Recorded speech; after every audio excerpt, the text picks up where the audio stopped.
PSI ಹುದ್ದೆ ನೇಮಕಾತಿ ಅಕ್ರಮಕ್ಕೆ ಸಂಬಂಧಿಸಿದಂತೆ ಗೃಹ ಸಚಿವ ಆರಗ ಜ್ಞಾನೇಂದ್ರ ಮೊದಲು ರಾಜೀನಾಮೆ ನೀಡಲಿ ಎಂದು ವಿಪಕ್ಷ ನಾಯಕ ಸಿದ್ದರಾಮಯ್ಯ ಆಗ್ರಹಿಸಿದ್ದಾರೆ. ಮೈಸೂರಿನಲ್ಲಿ ಮಾತನಾಡಿದ ಸಿದ್ದರಾಮಯ್ಯ, ಪಿಎಸ್ಐ ಅಕ್ರಮ ನೇಮಕಾತಿ ವಿಚಾರಕ್ಕೆ ಸಂಬಂಧಿಸಿದಂತೆ ಪ್ರಕರಣದ ಕಿಂಗ್ ಪಿನ್ ದಿವ್ಯಾ ಹಾಗರಗಿಯನ್ನು ಈಗ ಬಂಧಿಸಿದ್ದಾರೆ. ಇಷ್ಟು ದಿನ ಯಾಕೆ ಬಂಧಿಸಿಲ್ಲ? ಪ್ರಕರಣದಲ್ಲಿ ಗೃಹ ಸಚಿವರು ಭಾಗಿಯಾಗಿದ್ದಾರೆ. ಅವರು ಮೊದಲು ಗೃಹ ಸಚಿವ ಸ್ಥಾನಕ್ಕೆ ರಾಜೀನಾಮೆ ನೀಡಲಿ ಎಂದು ಆಗ್ರಹಿಸಿದರು. ಇದೇ ವೇಳೆ ಸಿದ್ದರಾಮಯ್ಯನವರಿಗೆ ಚುನಾವಣೆಗೆ ಸ್ಪರ್ಧಿಸಲು ನಿರ್ದಿಷ್ಟ ಕ್ಷೇತ್ರವಿಲ್ಲ ಎಂಬ ಮಾಜಿ ಸಿಎಂ ಕುಮಾರಸ್ವಾಮಿ ಹೇಳಿಕೆಗೆ ಬಾದಾಮಿ ಕ್ಷೇತ್ರ ಇದೆಯಲ್ಲ ಎಂದು ತಿರುಗೇಟು ನೀಡಿದ್ದಾರೆ.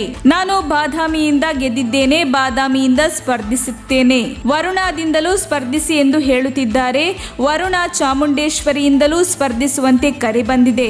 20 ಕ್ಷೇತ್ರಗಳಲ್ಲಿ ನನಗೆ ಸ್ಪರ್ಧಿಸುವಂತೆ ಕರೆ ಬರುತ್ತಿದೆ. ಚುನಾವಣೆ ಹತ್ತಿರ ಬಂದಾಗ ಯಾವ ಕ್ಷೇತ್ರದಿಂದ ಸ್ಪರ್ಧಿಸುತ್ತೇನೆ ಎಂದು ಹೇಳುತ್ತೇನೆ ಎಂದರು.